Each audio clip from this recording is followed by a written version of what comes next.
We're here in a coffee garden. Many of you may not know, but this is where your coffee comes from these little red cherries. Well, bad coffee comes from the green ones, actually, but that's what we're here to solve.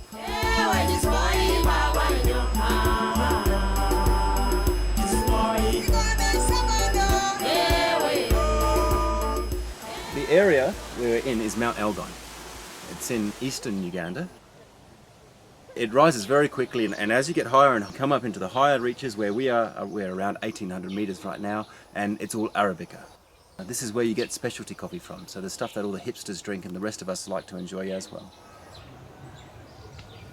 This place has a big potential because of the good climate that is in this area. The farmers have small land pieces, but the land is very productive. Mount Elgon is an extinct volcano, so it has volcanic soil, which is perfect for growing high-quality Arabica coffee. The minerals in the soil and the other components of the soil, that produces a lot of complexity in the coffee, and it can give you this really intense, sparkling, black currant kind of acidity and really, intense fruitiness in the coffee. And so the potential for world-class, incredibly high-quality coffee, it's there. We just need to help the farmers unlock it to realize that potential. Coffee is the second largest export in terms of value for Uganda, but Uganda isn't well known for specialty coffee or high value coffee at all. It's really it's a commodity crop. It's exported in large volumes but at low prices.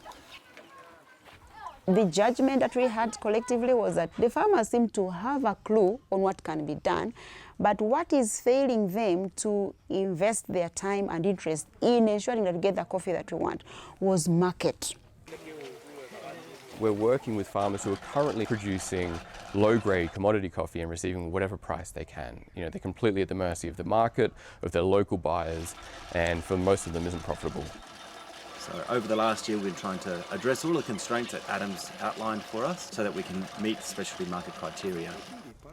The whole purpose of what we do with specialty coffee in terms of which coffee we buy and the farmers that we represent, it's about helping people empowering people to pull themselves out of poverty. In the Mount Elgon area, there are 30,000 households farming Arabica coffee. So there's really high potential to have a major impact if we can access high value markets for the coffee here. Similar to the likes of Kenya and Ethiopia, who have really boomed in the last 10 or 15 years with coffee. So what this project is trying to do is to build a specialty and high value coffee industry. Is every day if you can have the evening before. This particular project is funded by the Australian Centre for International Agricultural Research. Now we are working on improving the quality of coffee, and then how can we process some of the coffee as specialty coffee to give these farmers a premium price that can improve their livelihoods and income.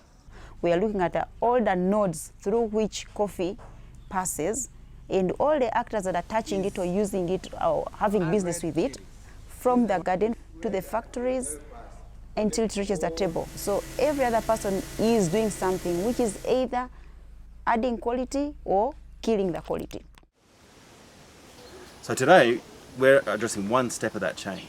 We're addressing picking quality. It's the first step every year in picking high quality coffee. As you can see, there's a lot of differences in ripeness on the tree. And in order to make picking easy, the picker will pick a green one, a somewhat red one, a red one, a green one. This really doesn't lead to high quality coffee. This is what we'd consider a commodity grade coffee. Okay.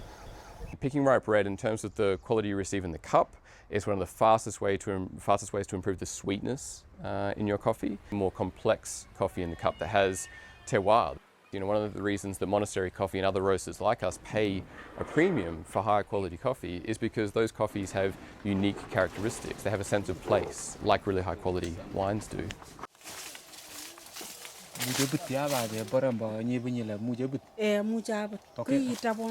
Okay. Now this is how this is what she's saying. She said in people's gardens, if she finds they are so ripe, she picks the ripe ones. But where she finds it's mixed like here, she just picks as long as it has some slight red. So when we come to specialty coffee, we have a lot to drop out. It's a lot more effort to pick only red, and you got to really be careful. Right? And you got to look at them. You got to make sure, well, that one's got something wrong. It's had a bug in it, so we've got to throw that one away. Okay, so it's a lot more effort to pick red, particularly when you've got this uneven ripening. There was no incentive for them to spend a lot of time to pick one by one. And even the growers who invite the pickers were not bothered. They were just going by the quantities of a day. Little did they know that they are wasting their coffee because they literally harvesting everything, all the colors. But when it goes to the market, it has to be sorted again. So what is sorted is lost. It's lost money. And what is remaining, the red, is little. We have different actors of the value chain that don't trust each other because there's no transparency. There are no formal contracts, and in many cases they don't get accurate information about what are the prices that they can get for different qualities of coffee. So everybody is going to think that way and not have the incentive to adopt practices that might improve quality. A way to address this is having transparency along the chain. And this is as simple as giving information to everybody about prices, about the quality that is required, and so they understand and they know that that effort is not going to get lost.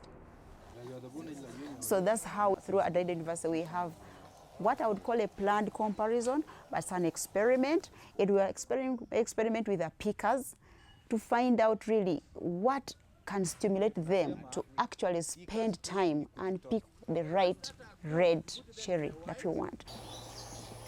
So what we're doing is checking whether quality conditional contracts for labourers can generate improved picking, so picking only red, in addition to paying the pickers better. These are some of the poorest people in the area. They're often landless poor.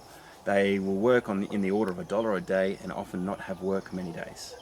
Our aims here are to provide more income per day based on picking red, and more days working, because they can come back and pick these green ones in a few days' time and they'll be red. So while we're doing this, the pickers pick red, they get more money, they work more days a week, the growers make more profit because they access a high value market, and everyone wins. And then when it gets to the washing station, now we have some more times where the quality could be, points where the quality could be degraded. So we're talking about fermentation practices, drying practices, getting it off the ground, making sure it's turned a lot. So that financial incentive is again continuing through. So every step in the supply chain where quality could be degraded, we're lifting it back up. This project has developed what are called innovation platforms. So that's groups of households, businesses, community groups, government organisations, education institutions. They come together with the aim of trying to improve things. This is our village office and we are proud of it. We think that we are going to start small and grow big. It was initiated by women who are in coffee value chain. That is how we came up with Mount Elgon Women in Coffee Innovation Platform. We are going to employ people, so people are going to get jobs. We don't want to be job seekers, but we want to be those who create jobs. A member of the Chama Coffee Innovation Platform. The innovation platform comes together once in every month to discuss what are the challenges that are affecting the coffee farmers, how do we process the good quality coffee. This team has been able to tell us that you can earn more from these coffees that you have than the market that you may be supplying. They are carrying out a number of researches that identify what exactly the farmers have been doing in the field. They are not bringing in new methods, but they are only bringing in ways of improving what the farmers have, give them the knowledge of why they need to do whatever they need to do, such that they come out with the best quality coffee. An impact which we think will come is increased incomes in households, from the farms, from the processing centers, from the business people, and that will lift up the standards of living of Ugandans and especially women.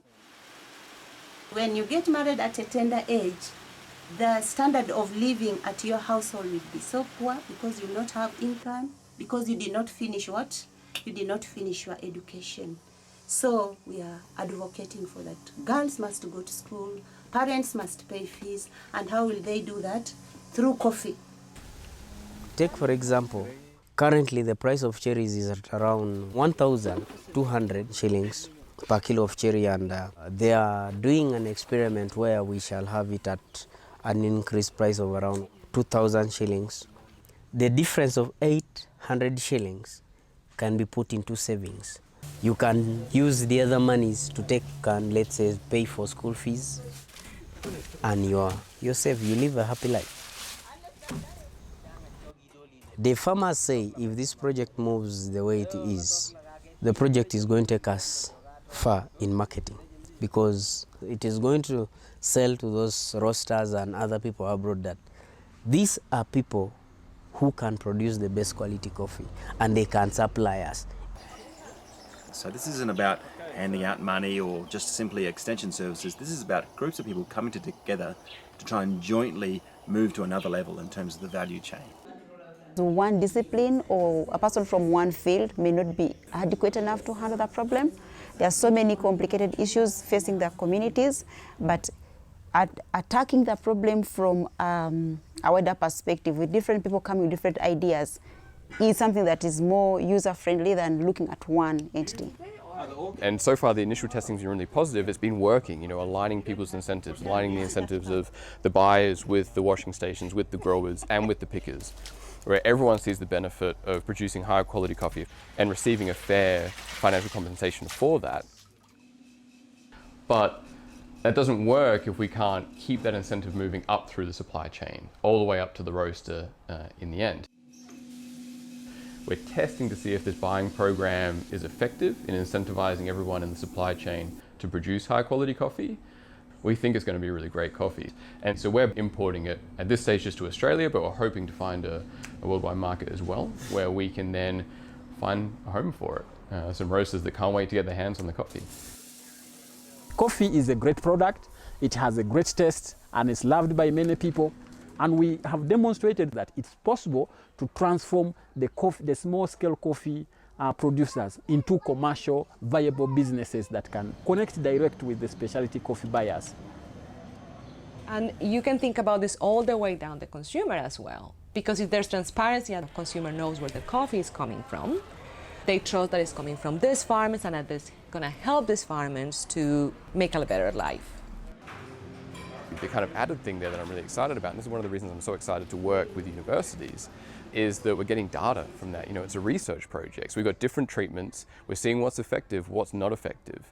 And there'll be reports about that that are freely available for other people to learn from this experience, so we can replicate the successes we might have, that we will be having, I'm confident, on the ground here. That can be replicated in other situations similar to this within Uganda, but also outside of it.